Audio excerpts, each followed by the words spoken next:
Mabuti naman natin at gising ka na. Alam mo, di talagang mapakanin na sa panganib ang buhay mo nun. Tsaka iyak ako nang iyak nung nakita kitang duguan. Tsaka, yung hinubo niya yung sa pakin. Val, wag ka mag-alala. Magaling na ang ate mo. Tsaka, hindi naman ipapahintulot ng Diyos na iwanan kita eh.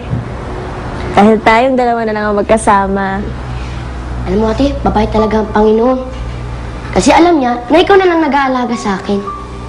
Ganon? Oo. Alam mo ba, Val, na dalawa na kaming mag-aalaga sa'yo? Ha? Sino pa? Hindi mo alam? Hindi ko alam. Sino? Si Dakila.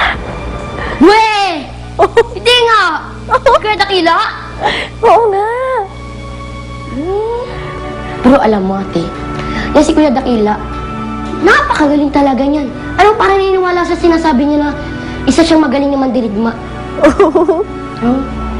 At alam mo ba, higit doon, nobyo ko na siya. Talaga? Yippee! Yes! Mag-nobyo na sila! Yes! Ganun na sila! Huwag ka mainitin mo ka ba?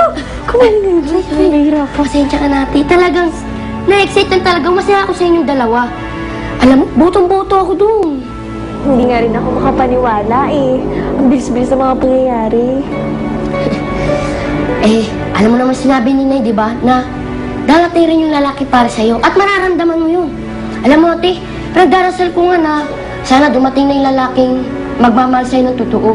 At dumating na. Weh! Parang may galit tatasahan si ate. Oy, Val! Ano? Salamat ah. Okay lang yun.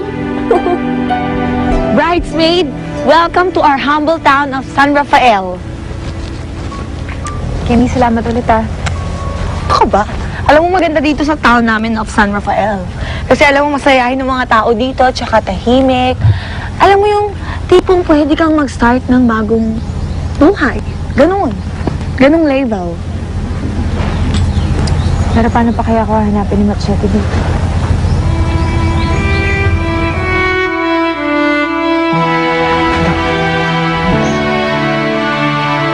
Saan kayo kumuha ng pambayad sa ospital? Kay Kamona, humingi siya ng tulong sa iba. Yun nga lang, yung lupa natin, may isang lana. Huwag kayong mag-alala. Handa akong gawin na lahat para may balik sa inyong lupain. Huwag mo nang isipin yun. Ang mahalaga, ligtas tayo.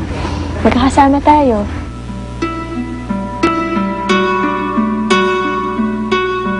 Ba't nga pala tayo nandito? Ito na nga.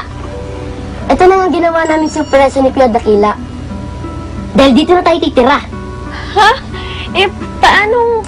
Yung natirang pera kay Kamona, ibinili namin ng maliit na tahanan. Para sa atin. Para dito, makakapagpahinga ka at maalagaan ka namin ng maayos. Tumpak! Kaya dito na tayo titira sa San Rafael ate. Welcome to our new home!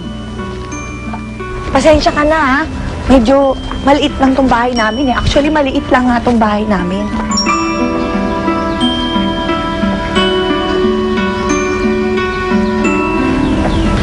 Ay, naku, Rosella. Iniisip mo na naman si Dakila. Iniisip ko lang, kamusta na kaya siya ngayon?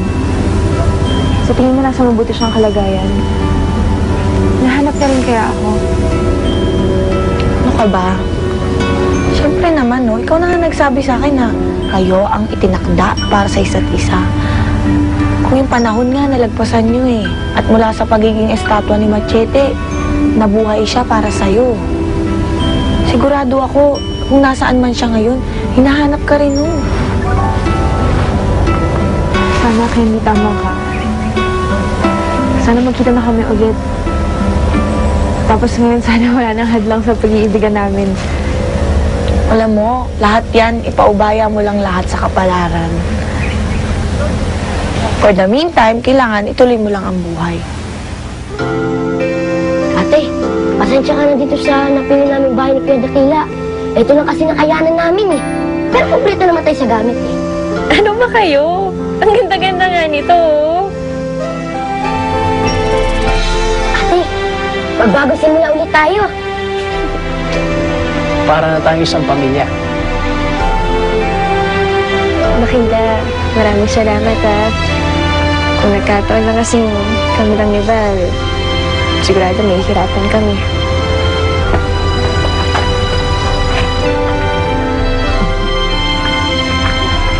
Nangako ako sa inyo, hindi ko kayo pababayaan. Hanggang sa huling hininga ko, hindi ko kayo iiwan. Aalagaan kita hanggang sa gumaling ka.